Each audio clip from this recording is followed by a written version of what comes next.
Hey guys, so today I was cleaning up stuff, looking and upgrading my things. When I mean upgrading, I'm saying that I was looking around at things and I said, man, I have a lot of like plastic around. And I decided, hey, instead of keeping things in like a plastic container, let me swap it out for wooden containers instead. And I'm really fortunate, or I'm really lucky that I have some like vintage Chinese wooden jewelry boxes lying around. So I've been moving things instead of, let's say, Sanrio stuff. And I'm not going to diss Sanrio, but instead of like cheap plastic looking Sanrio stuff into like dark wood, etched wood, that kind of things. You can find a lot of vintage, I want to say like Asian carved wood, vintage jade, rosewood sort of stuff in thrift stores. At least where I am. I'm in Hawaii right now, so there are a lot of Asians over here, so it's not unusual to find Asian stuff in these kind of stores. Okay, so I wanted to talk to you guys about not chasing trends and going for craftsmanship. If you guys know me, one of the brands that I hate so much, I hate it so much, is Supreme. Now, the reason why I hate Supreme is I just think to myself, this is such one lazy brand because they just slap this big Supreme on it. It's red, it's white, and ta-da! More value. It's the laziest logo ever. It kind of reminds me of, when I was in high school, people used to really like Stussy or Stussy stuff. Stussy. And yeah, just I didn't care for it, and now I see all these people trying to put these like Supreme stickers on their water bottles, acting like they're worth $1 million. I'm like, dude, that's just a freaking bumper sticker. Like, it's a small little sticker. Don't act like this is your prized possession over here. And my personal thought is, if you are reliant on a brand name to pull you for confidence, you probably don't have that much confidence. And I mean that in a very open and honest way when I talk about this stuff. So hold on. Okay, so I think that people should look more at craftsmanship rather than just lazily slapping your logo on something. Supreme, I just don't get it. I just never understood it. Even years ago, it's like, okay, Supreme, and LV. Oh, jeez. How well do you think this stuff is gonna age in 20 years? Do you think Supreme is gonna be up there in terms of the brands in 20 years? Do you think people are gonna be like, I gotta have the biggest Supreme logo, the red and white, or the red and white LV stuff over here? Like, oh. Okay, so because I know some people who really love Supreme, I find that people with Supreme, just my personal opinion, I don't think people with Supreme have much taste. I think they're just lazy in aesthetics. See this stuff? Like, I just don't get it. I really don't get it.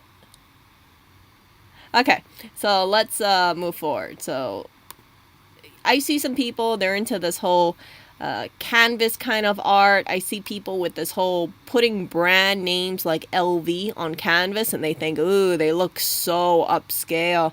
Wow, look, the money is just dripping from this person because they have LV.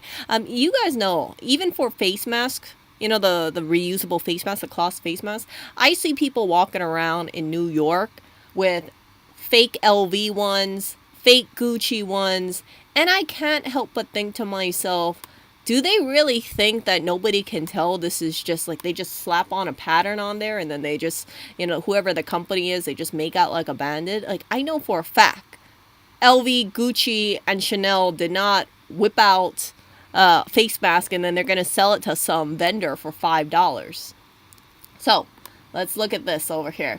So instead of going for things like this, I would recommend go for things that have craftsmanship. So this stuff, let's say if you kick the bucket, and I know people don't like to be thinking about mortality, but if you kick the bucket and you pass away, your family's gonna either donate your stuff, it's gonna get sold, or they're gonna rehome it. I personally don't think an item like this will hold its $89 value if you want to resell it. But if you buy something that's vintage, it might be able to hold its value a little bit more. So, for instance, right, this is a piece that I saw, and it's $160. I would say that it would be cheaper than any Supreme branded stuff on there, or like this LV Dreams thing for $89. I would think that because you have, look at this, it's actually embroidered over here. See all that stuff? See the different stitches? All this stuff? Because you have embroidery in here, it's hand embroidered. This is not machine embroidered. See the, I want to say the pot on the bottom, the green and the red one? That one shows that, hey, this took a lot of time for someone to produce. It's not simply just slapping on some ink and then just printing it on a canvas. I mean, something like this, they can produce probably at least 300 of these a day. Versus something like this, it could have taken them months or half a year to create this piece. I know for myself, if I was to do hand embroidery, it would be unbearably long. I looked into hand embroidery because I was curious, and then I just decided, you know what, Erica, you're not going to be able to hand embroider at this extent. Like, see all that little beading over there and all this? This like stitch by stitch by stitch by stitch. And here's another example over here. See this? Now, it's $350. I think it's sold. But you can see all the colors here. We got the forbidden stitches. All this stuff. It's just very detailed work. This stuff has fallen out of favor with a lot of people. I think because it's fallen out of favor with a lot of people because people look at this and they're like, hey, this is not trendy. You know, this is not LV. This is not Supreme. Why do we want this stuff? It looks so old. But the truth of the matter is this stuff, in my opinion, is timeless. As we get older, I think we're going to see less and less buyers for craftsmanship for two reasons. A, because in society we're pushed to go for the trendy stuff. Well, you know, we're pushed to go for the big brand names and the flashiness, and that kind of stuff is supposed to signal high value. But in my opinion, what really signals high value is not something that screams Supreme at you. It's stuff that when you look at it, you're like, dang, this took more work and effort and craftsmanship to produce. And so this is one of the reasons why when you see me talking about this stuff, I have a newfound appreciation for Chinese vases. I only say newfound because I wasn't really into vintage Chinese stuff until I came back to Hawaii, and then I started decluttering things, and then I realized, like, holy crap.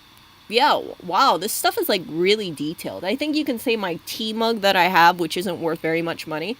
It's just like I saw the stamping, I saw the hand painting in there, and it's something like a cheap tea mug from 99 cent store. It just can't compare. You know, something that says like a branded logo like Google on it, it cannot compare to something that had to get glazed and painted, and it's like all these different colors have to be like hand painted on there, you see.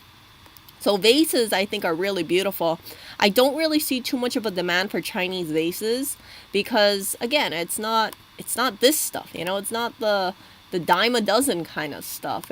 And people seem to think that Chinese antiques are only for old people, and it makes me really worried because I wonder what's going to happen to these pieces when the people who own this stuff, we're talking about the people who are like 70, 80, 90 years old, what happens when they pass away? Are these things going to end up in the vintage stores? Are they going to end up at like Goodwills or Savers or thrift stores? Most likely. I really hope a lot of these pieces stay within family. However, as you guys know, a lot of people, they stray away from this kind of stuff, and I don't think people appreciate the value about a lot of these heirloom pieces. It makes me sad, but at the end of the day, if I'm able to find an antique piece for a good price, then I don't mind rehoming it. Also, right, if you guys get one of these antique pieces, please make sure, you see on the bottom of this thing, you see how it's that nice stand? Please make sure you don't cheap out on the stand. Like, have a nice thing showing it. Don't get the plastic shelving, okay? Like, make sure you got some nice, like, wooden stand base to display it all. You don't want to be doing a disservice to any antiques and just being like, okay, I'll put on a plastic tray or something. That's just my opinion over here. So Chinese embroidery is something that I really love, and I wanted to show you this video because it's going to show you about how much work and how much effort is needed to produce one of these pieces. And I put the link on the description. This is primarily dealing with silk. I really feel that silk is a top tier material. I know people would say, well, why don't you just get polyester, Erica? Why don't you just get something like from Ross, or go something with, like some kind of cheap fabric?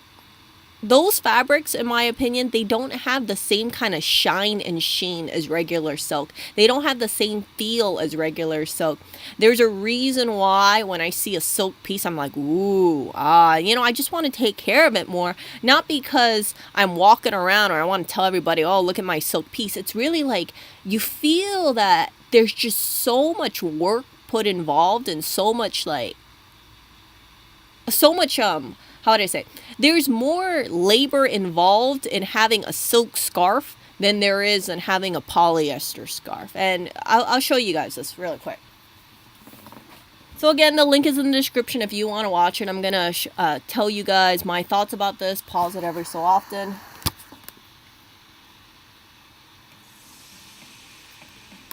So let's see here.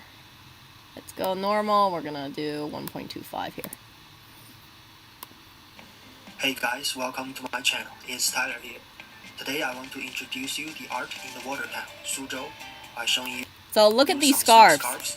You see the shine and the sheen? It's just gorgeous. Like the colors pop. If I saw any person with a scarf this shiny, I would instantly know it's silk. I recently saw a person with a silk scarf, and I just couldn't stop staring at their scarf because it was just so beautiful. You know, in a sea of like cheap scarves, something with this quality, it really stands out. Not too many people have silk scarves. And handwork embroideries. So this is a hand embroidered fan. Look at that. In the description, if you want to fast forward. Suzhou enjoys the reputation of paradise on earth, with Hangzhou for thousands of years in China. Marco Polo praised Suzhou as the Oriental Venice in his biography. Just back to history. The name Suzhou is just like a Scotland or England. Su is the shorter form of the name of the local area and the people, and Zhou is the Chinese character of land. Suzhou is a must-go place when you travel to China. It is just a 1.5 hours drive from Shanghai to Suzhou. It has so many water town scenic spots that you think you are living in a Chinese ink. Isn't that pretty? So pretty. Besides the beautiful sceneries. Oh, look at see, you remember when I was talking to you guys about antiques having a nice stand for them? You'll see, I think this is a museum, but you'll see that, yeah, having these nice wooden stands for them really elevates antiques to another level.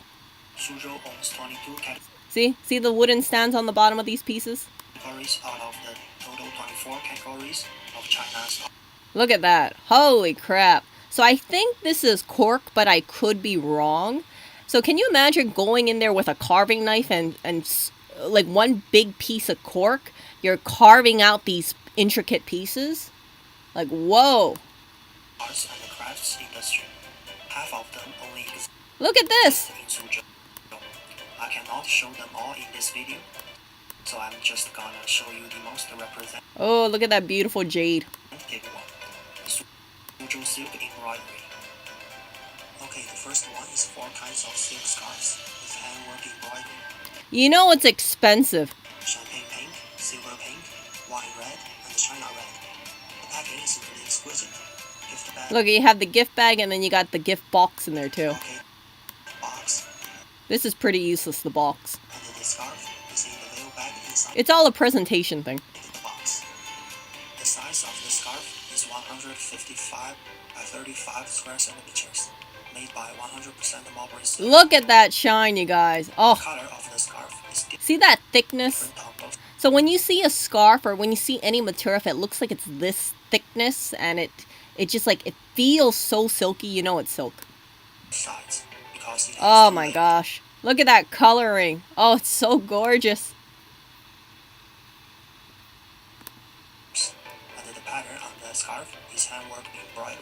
So handwork is that they have to stitch each thread one by one. It's like hand sewing. Okay? So they're gonna show more in the video later on, and it's just super tedious stuff. I want you guys to see this stuff because this, in my opinion, is real quality. It's not the freaking mass-produced Supreme stuff. It's not the canvas wall stuff. And I know this stuff comes at a price premium. However, if you can afford it, or if you do come across a pre-owned piece, like don't hesitate getting a pre-owned piece if it is made out of silk. Peony. It is the undecided national flower of China. Peony is known as the king of flowers. I think it's very beautiful. I have a few of these fake flowers lying around the apartment here. They were in my room for the longest time.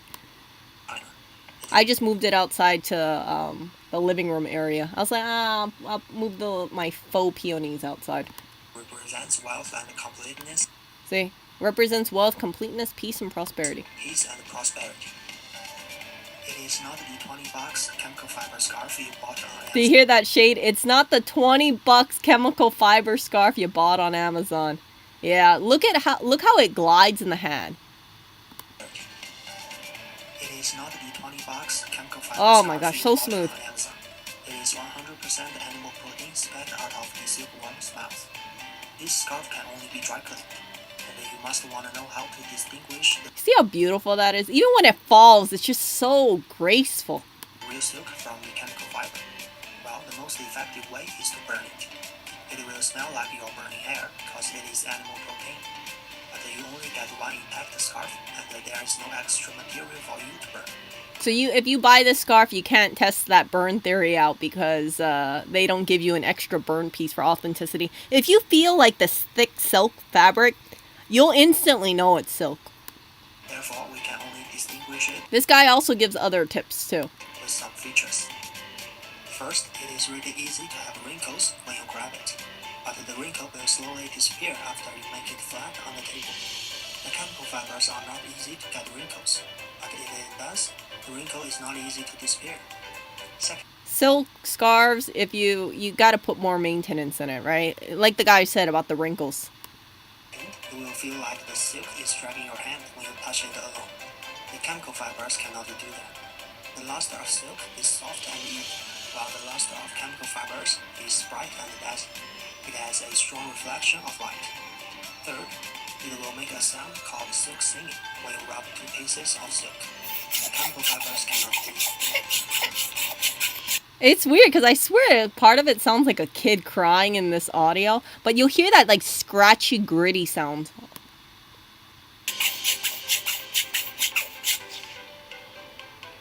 Anyway, silk is a pretty common stuff in China since it has existed for 5,000 years. 5,000 years, you guys.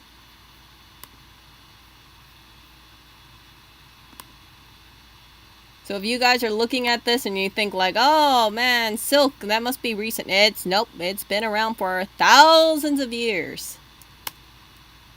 Even find a specific So you see this embroidery? You see all the different colors? That's each different color stitch. So you look closely, you can see it's uneven, right? That's how you know it's hand embroidered. Like all the different colors, all the different stitches of different sizes. documentary for you. Suzhou has its own arts and crafts based on silk material, and the most famous one is Suzhou Embroidery. Suzhou Embroidery is the most famous one of the 4 famous embroideries in China due to its fineness. There is a pre-process which makes Suzhou Embroidery the finest art among all the embroideries. Thread splitting. It is like painters using brushes of different sizes. The embroiderers need threads. Yeah, they actually split the threads into like thinness. So some embroiderers, like they'll get the silk thread and they'll split it in half because then the thread will be finer. So, imagine if you're doing something with like a cotton thread or something, if you're hand sewing, you just use the thread and that's it, right? No, they're actually splitting the fibers. This is some tedious stuff, like super tedious stuff. Different thickness. The finer the silk thread, the more exquisite the embroidery. Now, please allow me to introduce you the 4 grades. So mid-grade 10 threads, mid-high grade 6 to 8 threads, high grade and top grade embroidery 1 to 4 threads. I don't know how to identify what a top grade is versus a mid grade because I haven't seen silk embroidery very much pieces at all in person. Usually, the embroiderer will split one spun silk thread into 16 thinner threads. You see that? And then use these split threads to embroider. The finished patterns are just like your video resolutions. For example, so look at this. Top grade thread, it would be like 4K image. High grade is like 1080p. Mid grade is 720, and then mid high grade is 720, and then the other one's 480. The top grade embroidery only uses 1 to 4 threads out of the 16 thinner threads to embroider, which will take much more time and energy than the high grade embroidery. So is the price. Now I want to introduce you an entry-level embroidery collection, the double-sided fan. It is 6 to 8 threads mid-high grade embroidery, and it is only 20 centimeters in diameter long. So I have zero use for a fan. I don't use a fan when I'm out, but I appreciate the workmanship behind it. The embroidery method is double-sided embroidery, which means the patterns on both sides of the fan are exactly the same. Look at that. The color transition is a key factor. See the shine? See the shine here?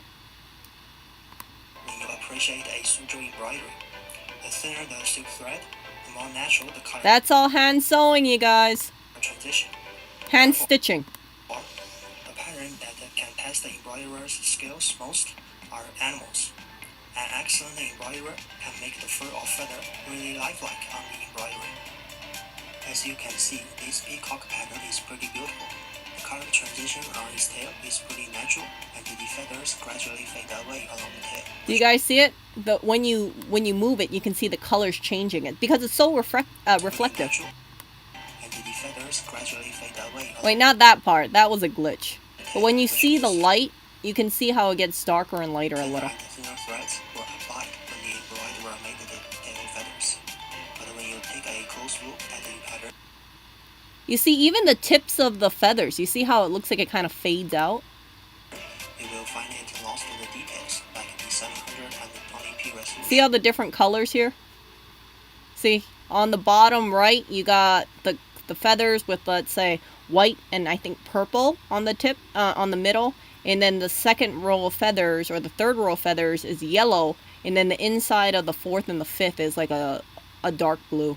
All those different colors, you guys. Changing thread colors. As a comparison, See that? See that shine? take a look at a 4K king embroidery. It is Oh gosh. That is just crazy. And then this is supposedly one of the high grade stuff. Mantis and kitten.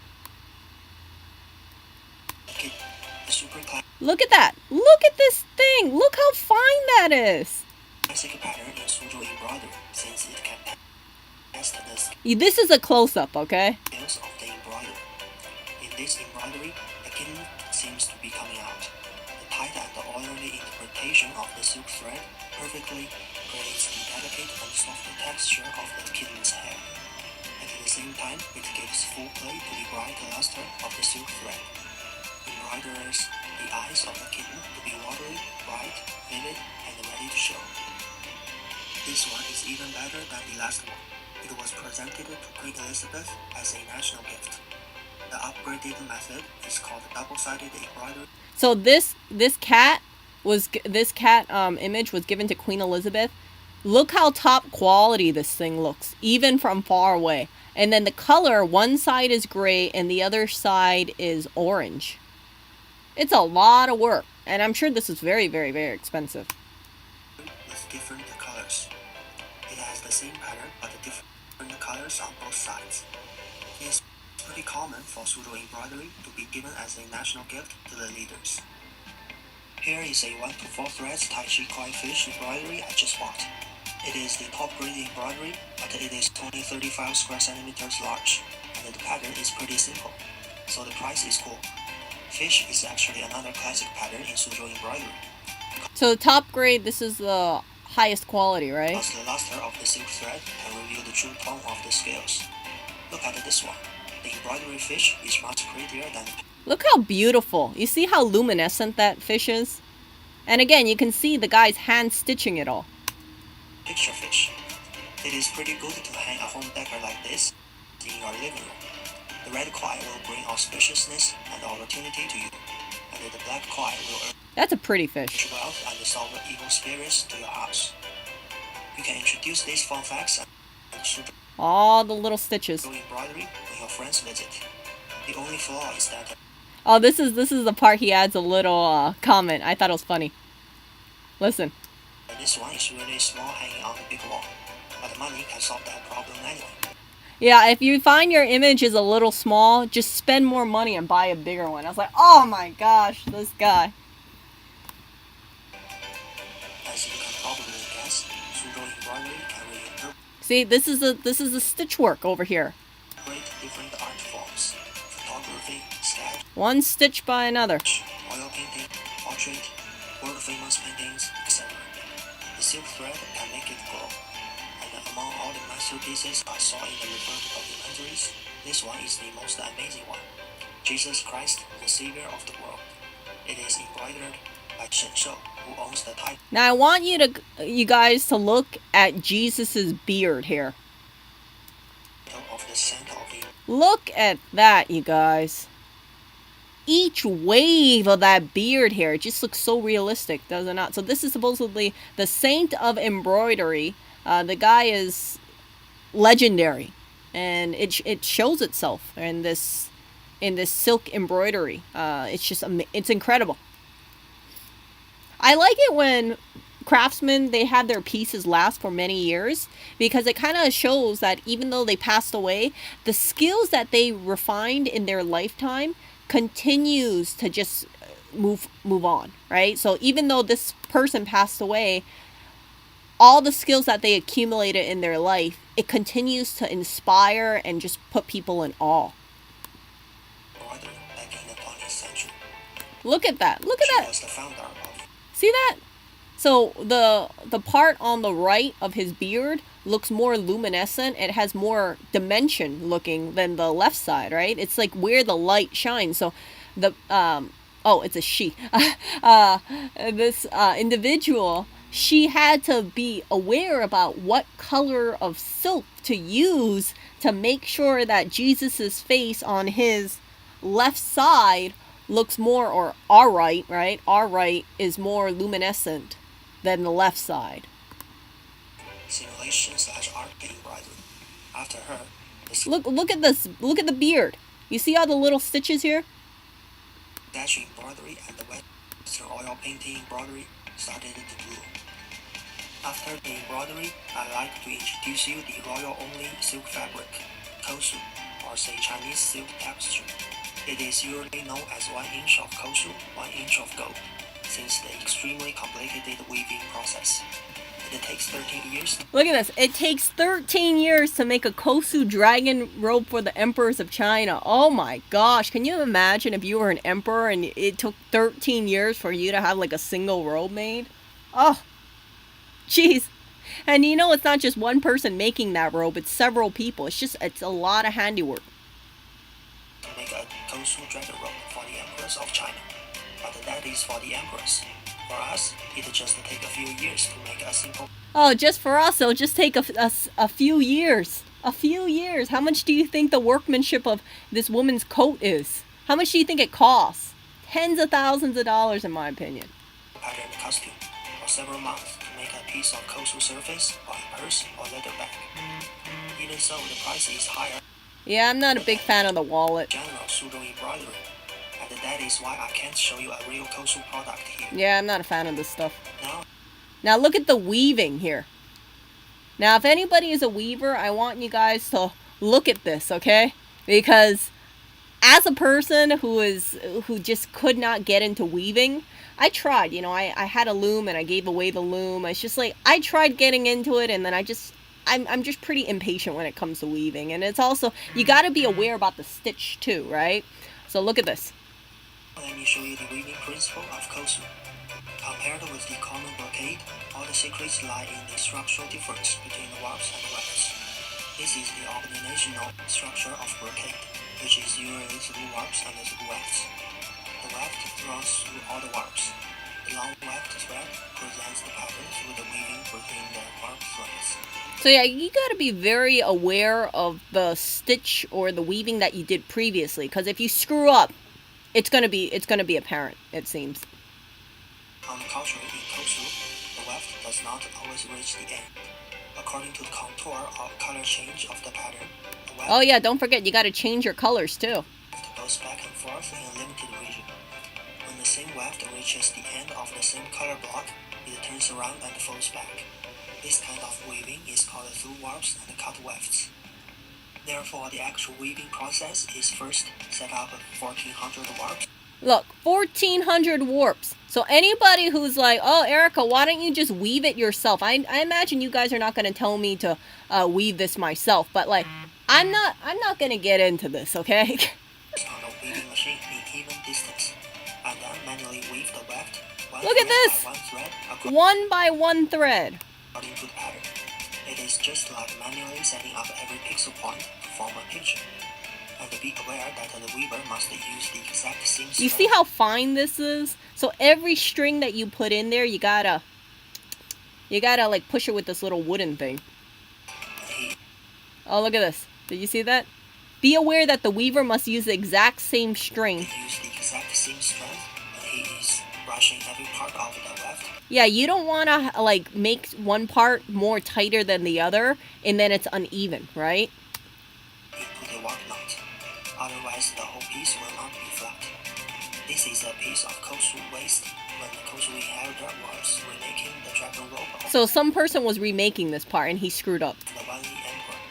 The 3 months of hard work become a waste because of the slight deviation in some parts. Did you hear that? So this person worked at it for 3 months. They're a weaver, and after the 3 months they looked at it and they said, "Oh crap, it's not even." So that all the 3 months work that they put in had to be thrown away. And to me, I think this looks great, but it's unacceptable. Of the slight deviation in some parts. Anyway, kosu is without a doubt the luxury among all the Chinese fabrics. Although it does not look as delicate and fine as the top-grade Suzhou embroidery, it is actually a symbol of identity, because it used. So imagine if you screw up and you're working on the emperor's robe. Yeah, you spent 3, 5, 6 months on that. Oh, they got to redo it. So maybe or they got to redo that section. It's no wonder why the thing took 13 years. Had to be absolute perfection, right? Be royal only. Alright, these are all the fun. And there's all the silk stuff, right? Silk scarf, silk fans, all that thing. Stuff that I want to share with you. If you want to learn more about the Suzhou embroidery. So yeah, that is all I wanted to show you about that stuff, and I hope that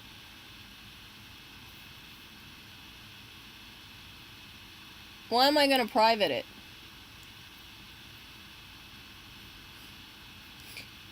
Yeah, so I hope that when you guys kind of look at this stuff, I hope that you guys kind of realize like, oh man, this stuff is just gorgeous, you know, it's like amazing. And it's like that kind of stuff, if you guys see the pictures, or if you guys see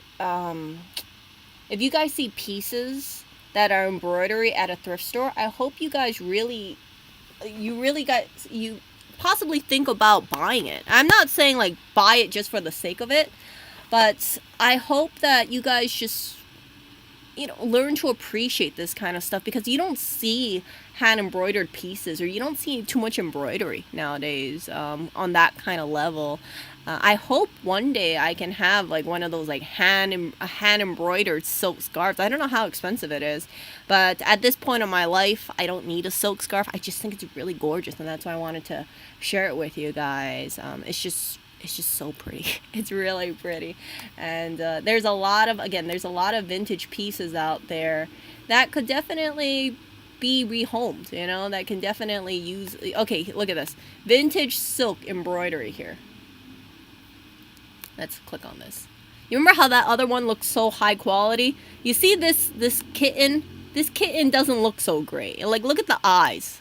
It just looks a little wonky, you see? So that's how you can kind of tell this kitten is definitely not on the quality of Queen Elizabeth. However, it is a embroidery. See? Like, would I pay $34 for this? No. I just think it looks kind of shoddy. See? There's something off with the eyes. You can see they put a nice decorative stand over here. Where is it? Oh, it's kind of small, too. Look, it's only like 2 inches, right? About 2 inches big. 4 inches, 6 inches. Oh, it's so tiny. You want something that tiny for $34? Yeah, I'm not paying for that one. But something like this, right? $160. Just pretty. Just gorgeous. So my thinking is like, if you guys, let's say, kick the bucket and you have pieces like this, your estate, your family, if they don't want it, they're going to hopefully get more money out from a garage sale or selling your pieces online than you buying some cheap pieces like this. See? And this kind of piece, I feel that there must be another collector out there who's willing to buy it. It just might take some time because, as you guys can imagine, especially in this day and age, people are not in a rush to buy vintage embroidery. So that's not a bad thing, but it's just, that means that the price isn't like overinflated or anything like that. I don't like it sometimes when you see things that people that require a lot of craftsmanship and it's like the price is just so insanely expensive. Something like this for $160, I think this is actually not a bad deal at all. How big is this thing? And it's framed as well. Let's see, it's 13 by 21. Frame with glass. Yeah, 13 by 20. That's not bad. I don't think that's bad at all.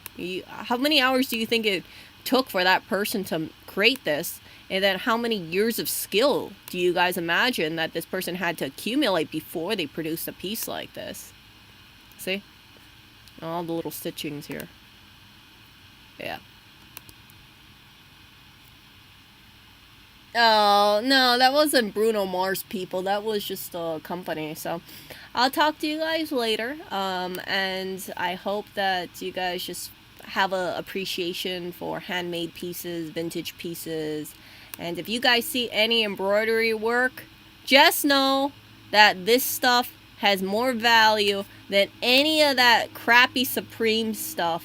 Because when you're 80 years old, even if you have a Supreme jacket, in my opinion, it's not going to have the same pull or the same kind of timeless classic appreciation like something like a silk embroidered piece. Like, this is something that if you have kids, your grandchildren, they can look at this and be like, wow, that took, thousands upon thousands of little stitches to create. It's like, yeah, it took more work to create this than it took to create like a Supreme jacket. This stuff, the only value in this stuff is really just the logos put on it. So that is it. I'll talk to you guys later, and you guys take care. Oh, wait, hold up. I don't know how to integrate these items into home decoration. What you have to do, okay, here's my thinking, okay? The only way, and this is just my personal, what I realize, the only way these pieces are really done justice is you have to have them stand alone, kind of like a museum. So let's see, Chinese museum.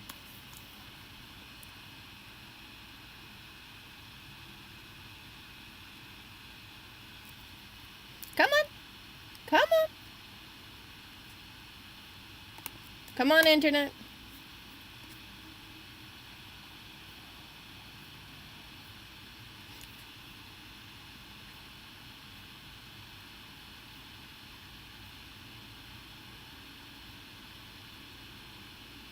Okay, so like, if for instance, right, and I'm only picking a museum here, but like, for instance, when you have a tabletop, you'll only have the vases on top. You're not going to have a bunch of clutter on there. You're not going to have your, like, all this crap near it, because it's like you want to have it stand alone. I think that's the beauty about museum pieces. You just see all this, like, empty space, so it's like your eye focuses on the pieces rather than, your plastic cup kind of thing. So this kind of stuff, right? It's like you have to be mindful about all the stuff that you bring in, because if you have a piece, let's say, and I know this is like worth tons of money, okay, but let's just give an example. If you have a piece like this, which is obviously a statement piece, that's this gorgeous vase, by the way. you will be doing a disservice to that piece if you have your box of Kleenex next to it. You see? So it's like it's very important to have empty tabletops, making sure that you don't have, let's say, live, laugh, love, play next to it. Like you don't want to have a piece really next to like some crappy canvas wall art over here. See, like when you have these kind of pieces, you need to be very aware about the total aesthetics of things. So total aesthetics being,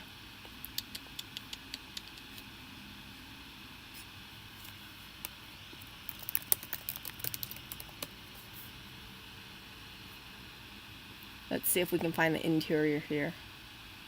I got a better idea.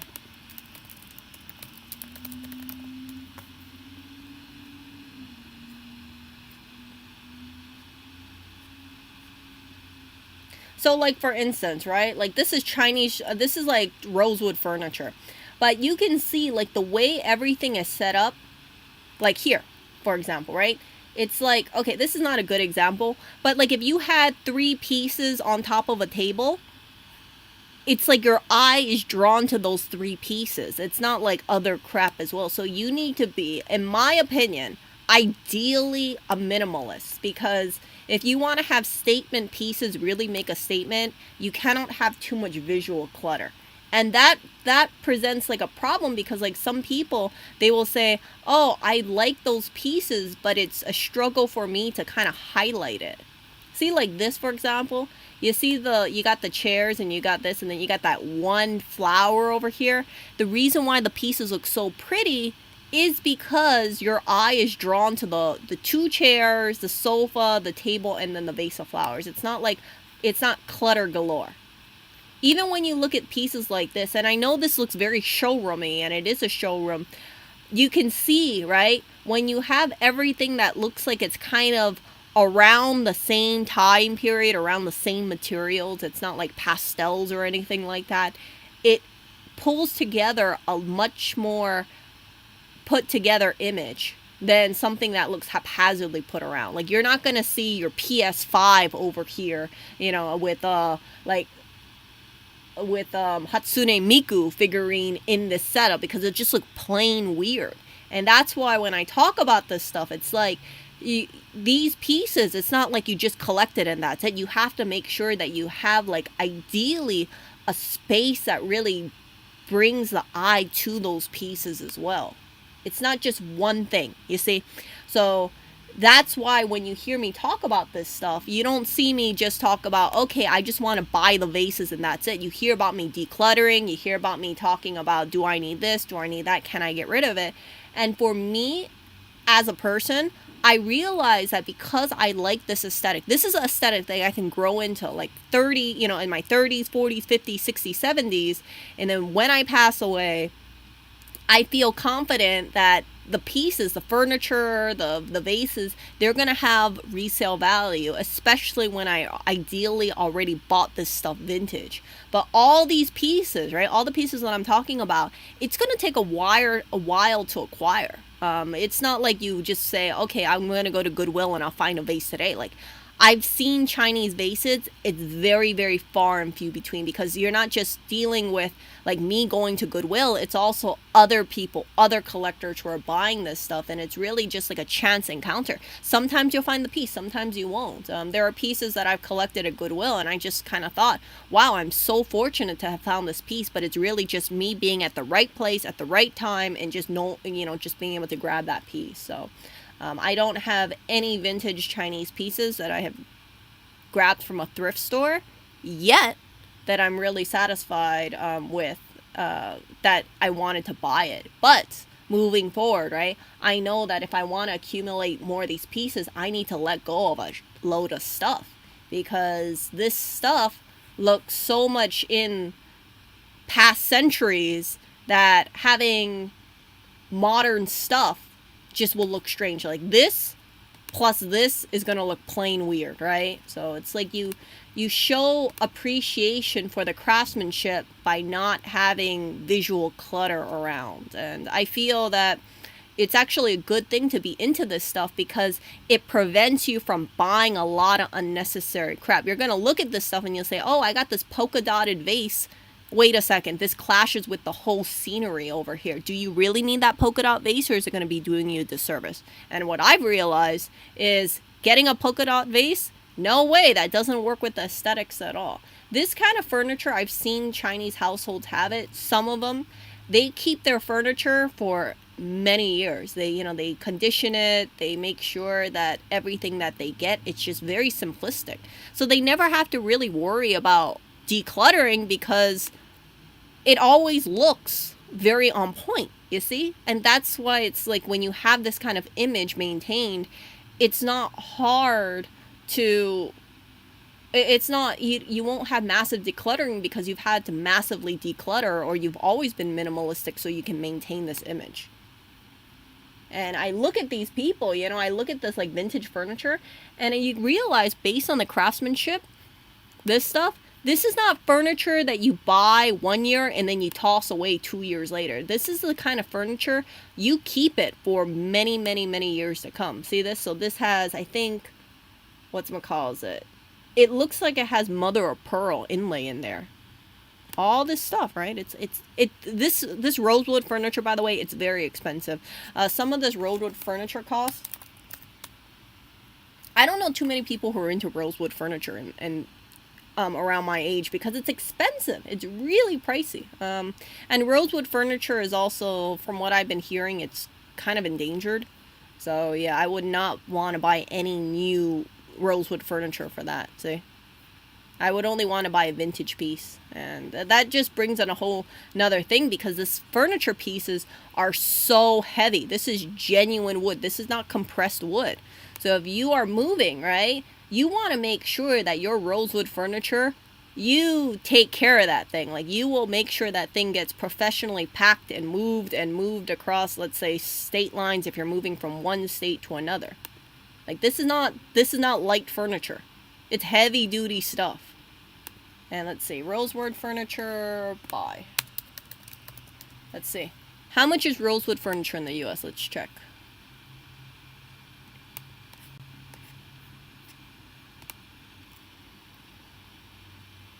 Oh, and here's the plus side, right? If you are, let's see here, rosewood furniture. This is a new price. I've seen some rosewood furniture donated at thrift stores, but it's just so freaking heavy, you guys. Like, it's really heavy. Like hundreds of pounds kind of thing, the tables. Let's see, breakfast tables. Let's look at formal dining table. Ming set. Yeah, see? So this stuff, you'll see the Chinese people, they'll have the little, like silk or, see the seat cushions? You want to know a secret, you guys? So they have this like seat cushion, right? They always sit on it, but when they got guests over, they flip it over. So that way it's like pristine and perfect on that side. And then when they use it, it's, the regular wear size. So you can flip the cushion over. So it looks really good when a guest comes over. Yeah, so all this stuff, let's see. Say bye.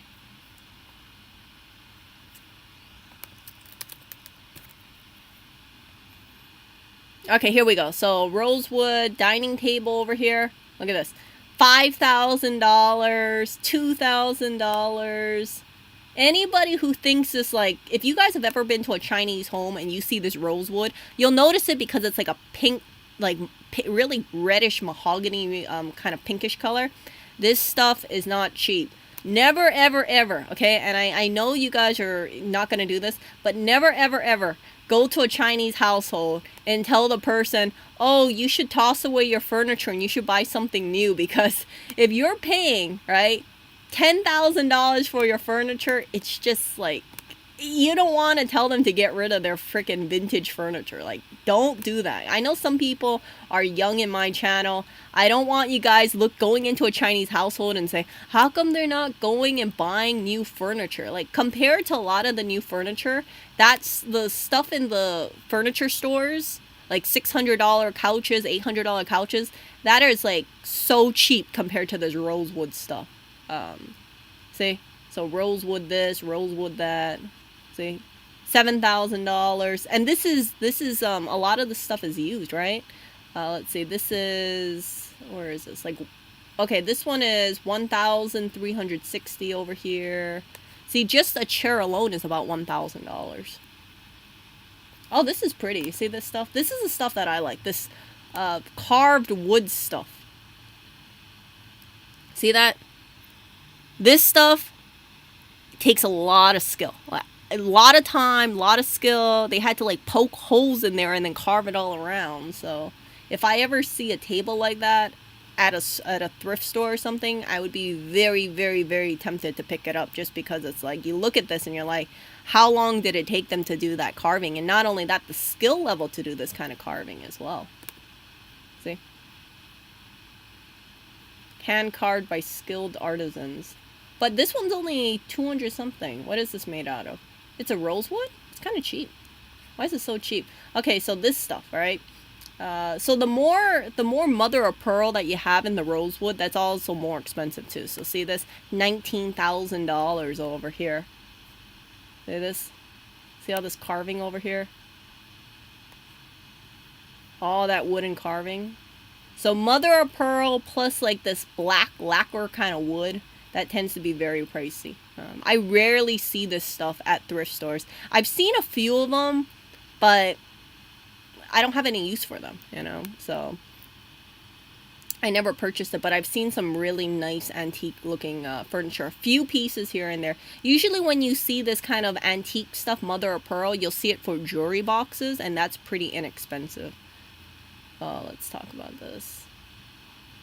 Yeah, so here, $2,500 chair. See that? It looks old. It is old. But all the inlays in there and the carving and the fact that it's not something that's whipped together in IKEA, it adds up in money. And then what else do we got here? Oh, these. Oh, I love these. I think this is cork. Is this cork? Elm wooden. Okay, let's talk about this.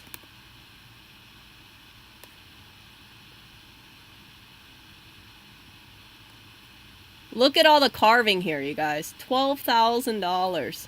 Now, the good side is if anybody wants to steal your chests, they're going to need to be professional movers, because this thing weighs hundreds of pounds. So it's not going to be very quick to... Okay, let's see this. You see all the carving here? Let's pull it. See that? You will not find this on Amazon.com, okay? This will not show up in Home Goods anytime soon. The only downside about pieces like this is that because it does require, storage space in a sense. You need to have space for it. It's like you got to be very mindful about the pieces that you take in, because you don't want to end up with like a bunch of vintage pieces, and then you just have too much vintage pieces. I imagine most people, they won't be able to stomach $12,000 for a chest anyway, so you're not going to be spending hundreds of $1,000s on this stuff. But this is just me giving an example here. Like you see this? Like, oh look. Okay, so this is how the home looked like before. So this is how the original piece looked like in a home. Crap, come on, load.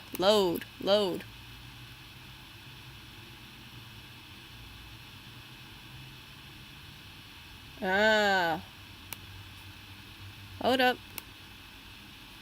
Internet, come on, where are you at, internet? Okay, oh crap. I just had that image. Okay, so you see how this home is, right? You can see this was back in 1923. This is before we had a lot of crap from Home Goods, TJ Maxx, Amazon.com. Because you don't have that much crap, when you look into this home, you can see it's very beautifully decorated, right? You also see there's not too much stuff on the shelves, not too much stuff on the tabletop. So Hello was asking me about this stuff, and I'm letting you know, right? I'm telling you, like, this is how they made it work back in the old day. Because they didn't have a lot of clutter, it's like you can have the balance with the two vases. I would recommend that if you do buy any vintage vases, if you see a set of two, that would be ideal, because you can put the two vases on the opposite ends of the table. So right? You see this painting on the wall. You see that little table? If you had two vases, on the one on the left side, one on the right side, you got balance. See? And that's what they did on this cabinet, right? Here is a cabinet. You see on the left side has one vase, on the right side has the same vase. It looks visually very nice. See?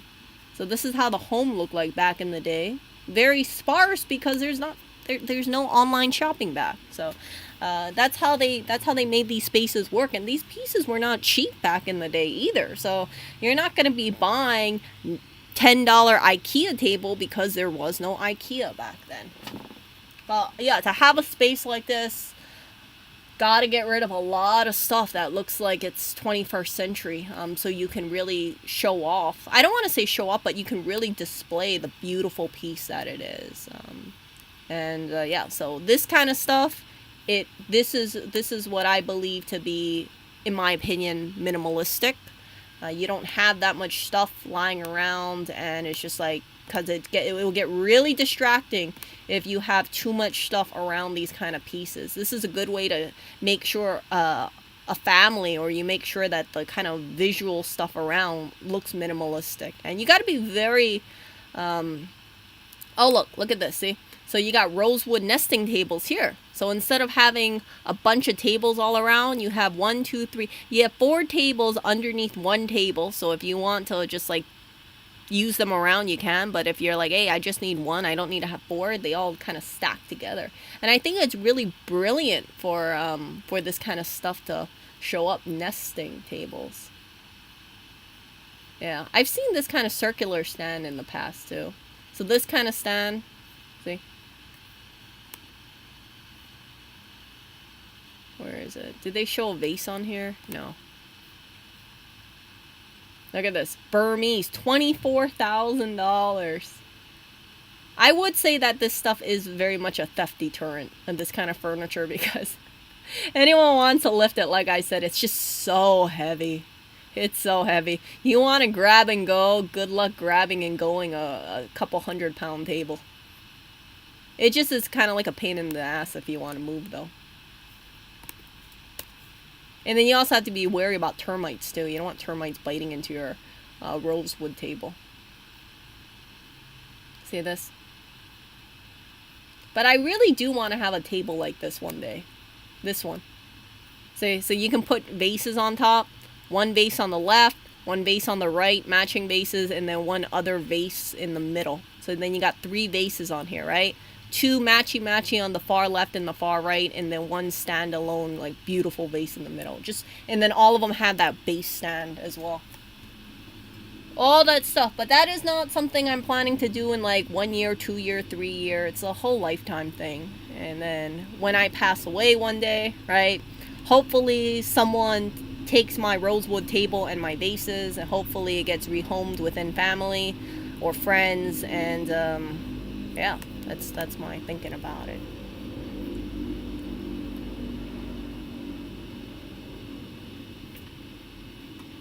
Yeah, so like, yep.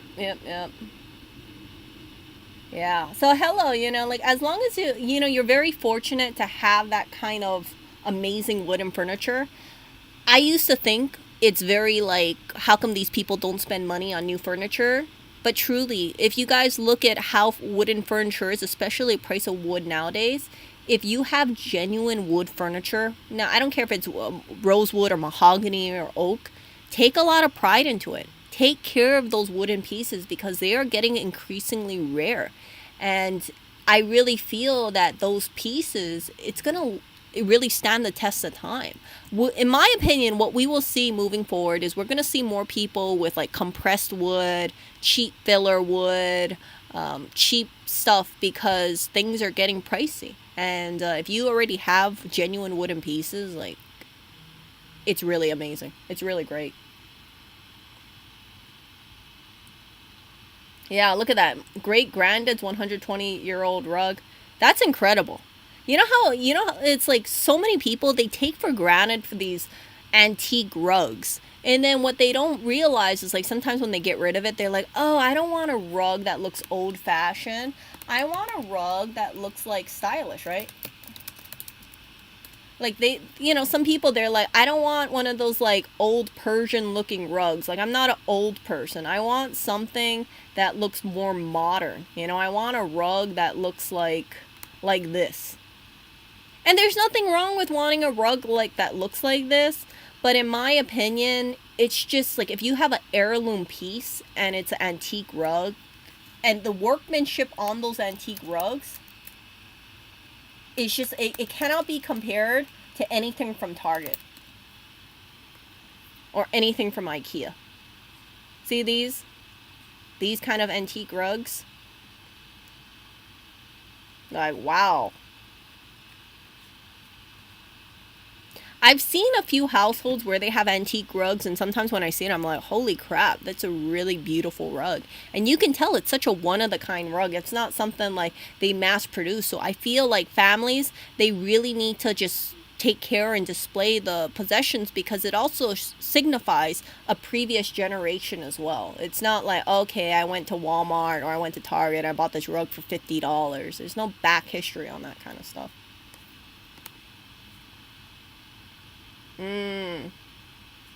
Yeah, if it's rolled up, it's totally fine. You don't have to display the stuff, because then some people, right, they have old rugs and they still step on it. And it's like fine, but then you also have to be mindful about wear and tear. Over the years, people step on it, dirt gets on it, blah, blah. But it's great if generations can look at the rug and say, hey, look at the colors here, look at the weaving here, look at the pattern here. It's beautiful. See, so some of these rugs, let's find a vintage rug here. Do we have any true, okay, here, like a true antique rug, like a $26,000 rug. See this stuff? It's pretty. Hand knotted with either silk or wood. I've never seen any of these rugs up close. I've never really looked at to see how they were sewn or how they were binded together. I've seen some old rugs, but it's just like I walked on them because they just had them on the ground. It's kind of strange if I go into a person's home and it's like, ooh, let me inspect your rug,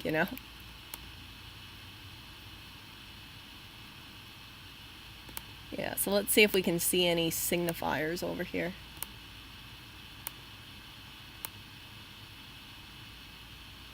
So the back wool hand knotted. Okay, so yeah, if you lift it up, you can see it's all, oh my god, it's all hand knotted. Oh my gosh. Yeah, see all the little knots there? Dang. See, ready to be packed for shipping. $26,000 rug.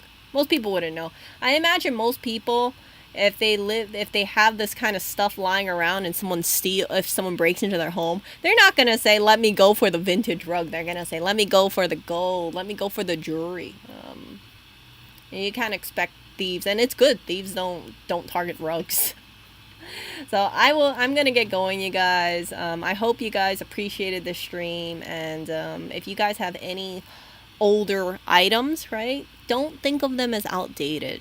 Don't turn your back on your older family members or your history and that kind of stuff. Don't be one of those people who is like, I don't want any of this old stuff. I want the $15 vase from Ross, because it's a slap in the face of a lot of this craftsmanship that happened back in the day. And if you guys can't afford, or you guys can't find vintage vases, I would say there's nothing wrong with buying a new vase that looks like it's vintage, because I know some people would say, I don't want to spend a couple $100s on a vase. I completely understand.